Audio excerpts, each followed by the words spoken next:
Cheguei aqui na minha base em Itu. Vamos ver o resultado. Olha só, o curto prazo, pessoal, eu consegui 12,5 km por litro, média horária de 83 km por hora, rodei ali 48,6 em 35 minutos. Isso aqui foi a partir do pedágio. Mas quando eu pego a viagem toda, fez 10,8 km por litro. Ali a gente tem quase 85 km, 1 hora e 36, portanto, trânsito, né? Porque normalmente eu faço essa viagem aí 1 hora e 10 e 53 km de velocidade, 53 km por hora de velocidade média. Considerando um carro deste tamanho, eu achei um número muito bom. E vocês? Comenta aí no vídeo o que vocês acharam. Bora fazer mais um teste aqui na estrada, só registrando os consumos. A minha memória de longo prazo, aí desde os meus últimos quase 147 quilômetros, aí eu tô com uma média de 9,1 quilômetros por litro, né?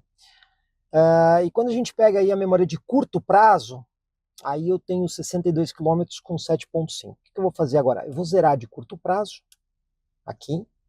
Vou deixar a de longo prazo acumulando, então ela está ali com 9,1.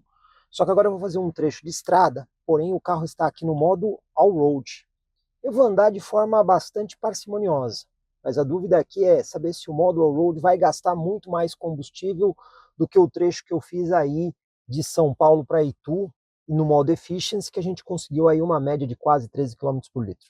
Vamos ver como é que o carro se comporta agora. E assistência à condução? Será que funciona bem quando o sol está contrário? O sol está batendo bem aqui.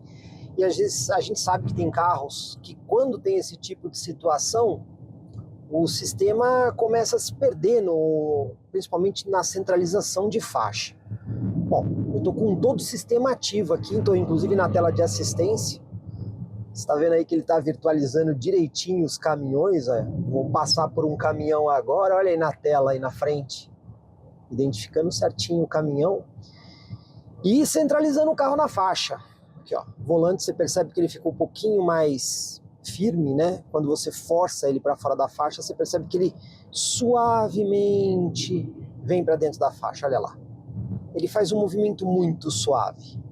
Isso é uma coisa muito legal, porque quando a gente compara com outros carros que têm esses sistemas de centralização, às vezes eles são muito brutos, mas esse aqui funciona muito bem. E as mudanças, elas são bem sutis, elas são muito precisas. E mesmo com um sol contrário, né?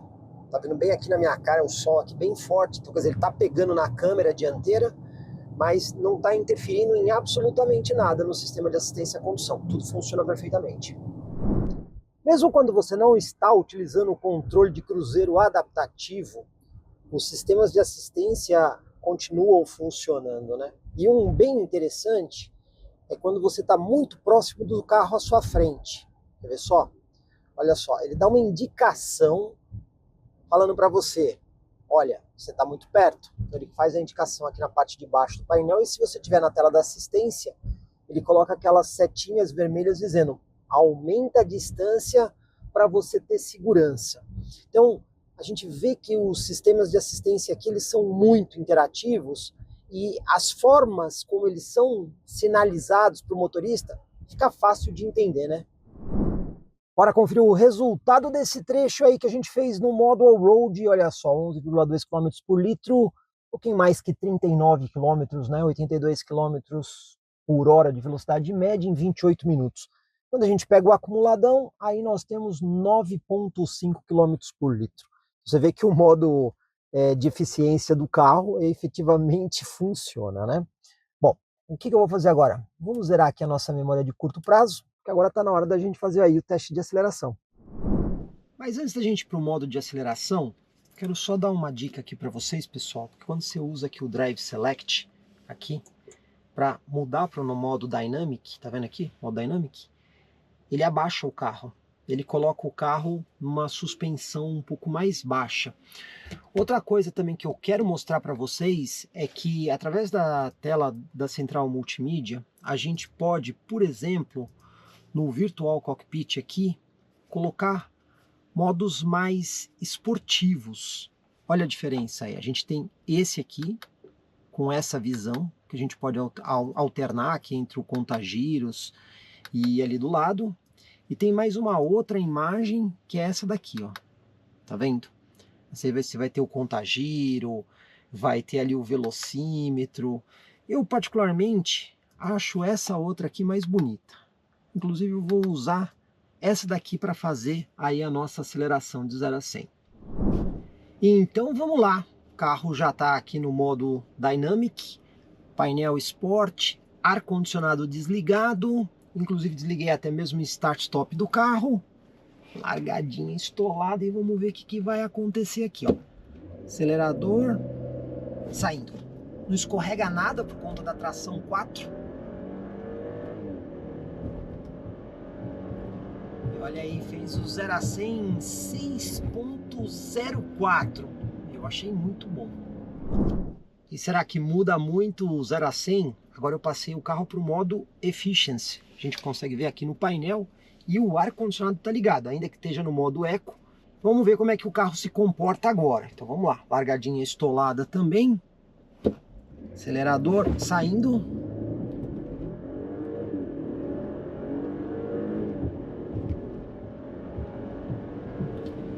E o 0 a 100 foi em 6.37. Então você vê que tem diferença do modo Sport para o modo Efficiency.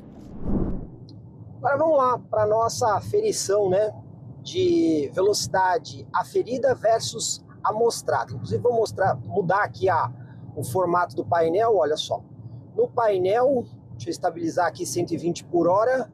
120 por hora e no nosso medidor de precisão tá dando aí 118, 117.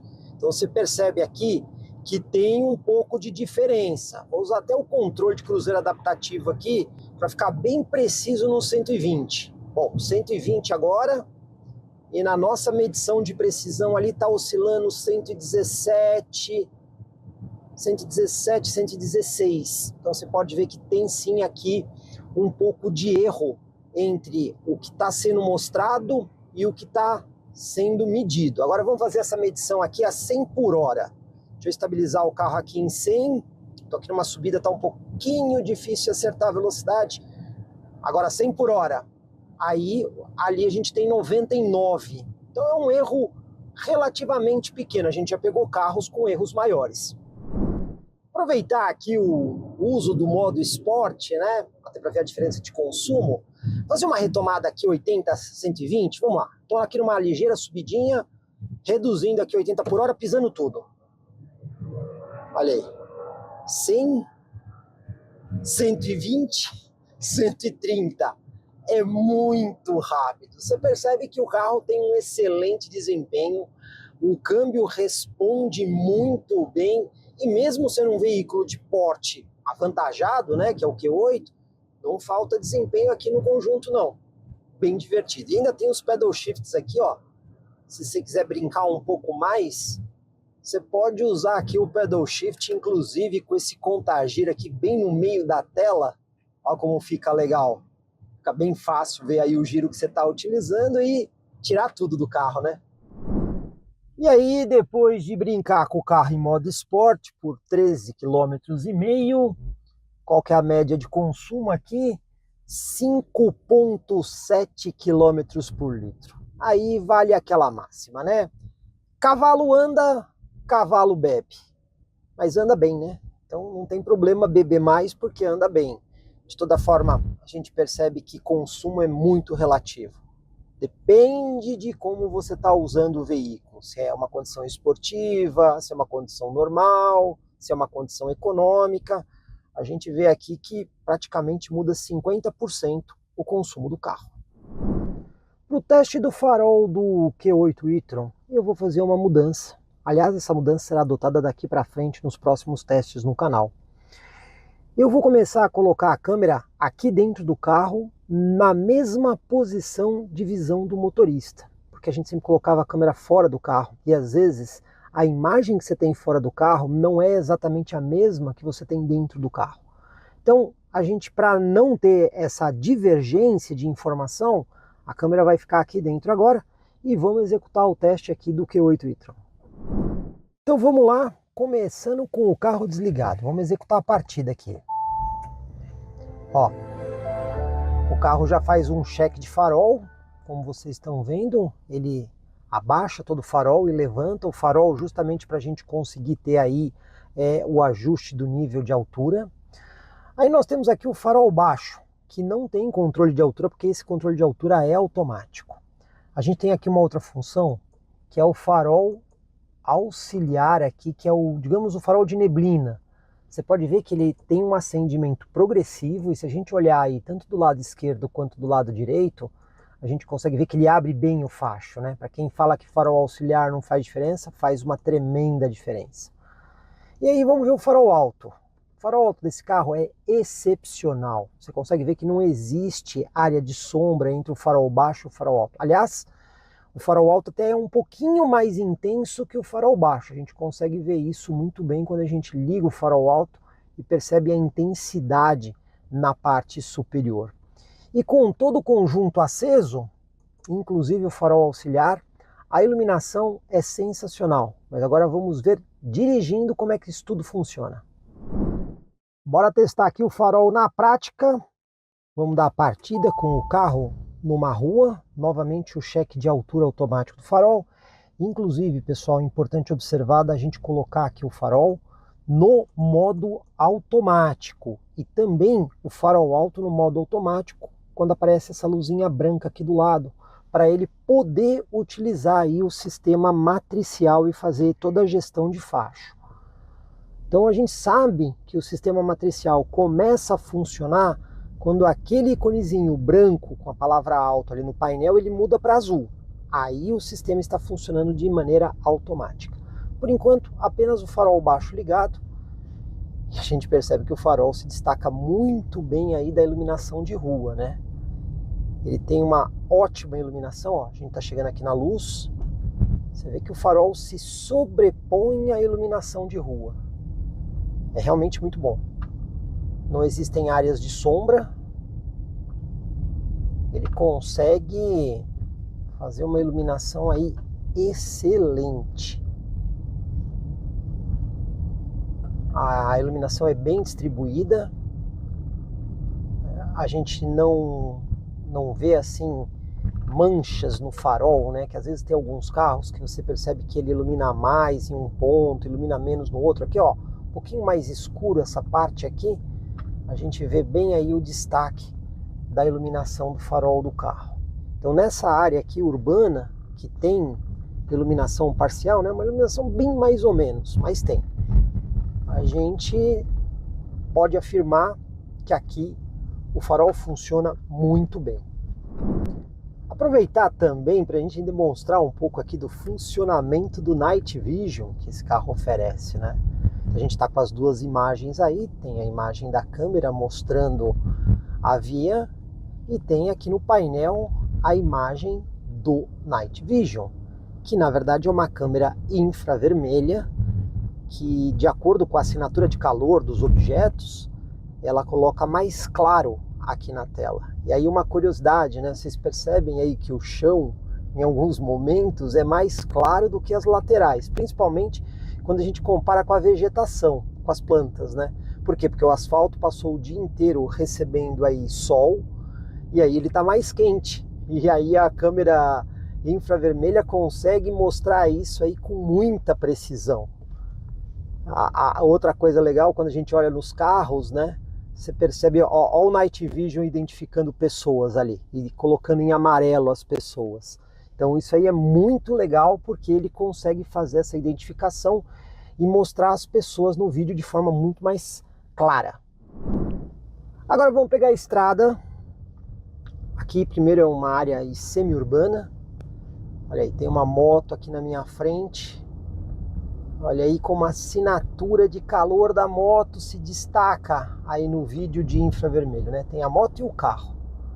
Você percebe que o carro ele é sempre mais quente pela parte de baixo, né? Por conta do escapamento. Daí esse brilho na parte de baixo aí do automóvel.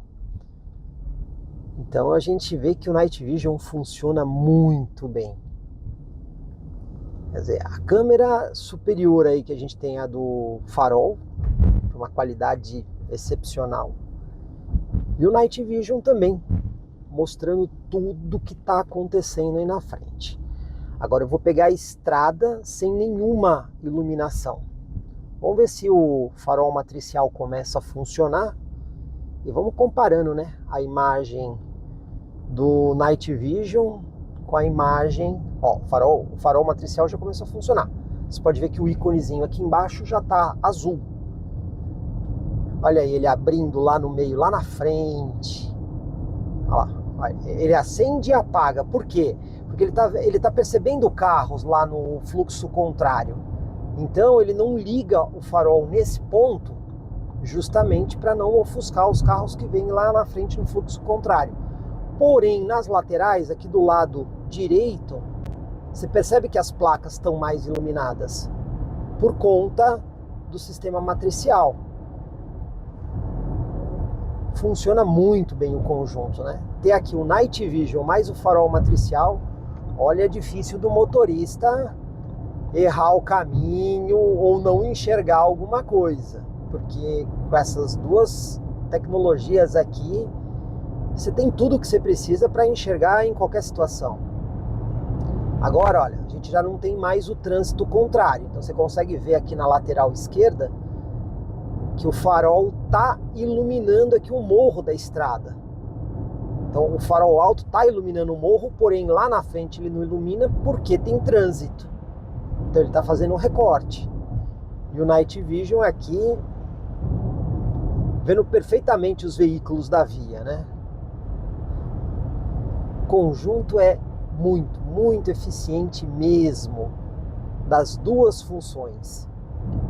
Agora aí na frente vai ter um retorno, que é bastante escuro, a gente já usou outras vezes aí para testar sistemas de faróis ativos. Olha aí a assinatura de calor dos caminhões aqui do lado direito, funcionando direitinho o Night Vision. Agora vamos pegar aqui o acesso para sair da rodovia. Olha lá o farol matricial iluminando tudo lá na frente direitinho, olha aí. Iluminando perfeitamente. Agora vamos ver se ele vai iluminar completamente aqui, porque aqui é uma área bem escura. Aqui nós temos como se fosse o farol alto totalmente aceso, né? Completamente aceso. Aqui tem até uma rotatória. Eu vou fazer essa rotatória porque acabaram de entrar dois veículos aqui no acesso aonde eu ia fazer o teste. Então vamos fazer aqui a rotatória. O farol matricial aí está praticamente todo iluminado. A gente vê lá na frente, olha lá, tá vendo? Tudo iluminado, porque ele não está observando o trânsito. E agora vamos pegar aqui a parte mais escura. Então, iluminação aí de 100%. Agora tem os carros lá na estrada. Vamos ver se o farol vai recortar os carros. Olha lá, olha o recorte. Ele recorta direitinho. Quando ele percebe que tem o carro, ele faz o recorte. Na hora que não tem nada na frente, ele ilumina completamente. Olha aí. Agora farol alto pleno, né? Totalmente aceso. Ó, chegou um carro. Agora ele fez o recorte no carro. Então ele faz isso de forma totalmente ativa. Você não precisa se preocupar com nada, né? Porque quando ele percebe outro veículo, ele já diminui o farol, justamente para não criar deixar o motorista ofuscado. Agora aqui, ó, farol baixo. Vamos ganhar um pouquinho de velocidade aqui. Vamos ver o farol iluminando. Ó, ganhando velocidade. Vamos ver a hora que ele vai entrar no modo automático. Olha, ele abre que nem uma veneziana, do centro para fora. É muito eficiente esse sistema de farol. E, de forma complementar, você também tem o Night Vision. Então, esses dois conjuntos aqui sendo utilizados, eles proporcionam aí uma usabilidade que beira a perfeição, né? Porque o que você não enxergar pela iluminação do farol, você enxerga pelo Night Vision. O que você não enxergar no Night Vision, você enxerga com a qualidade de farol. Então, a gente pode dizer aqui que o Audi Q8 tem solução para você dirigir à noite com absoluta segurança. Compre cara é ideal para quem quer vender. Compre cara é ideal para quem quer comprar. Se precisou vender ou comprar, acesse hoje mesmo Comprecar. Acesse comprecar.com.br. Comprecar.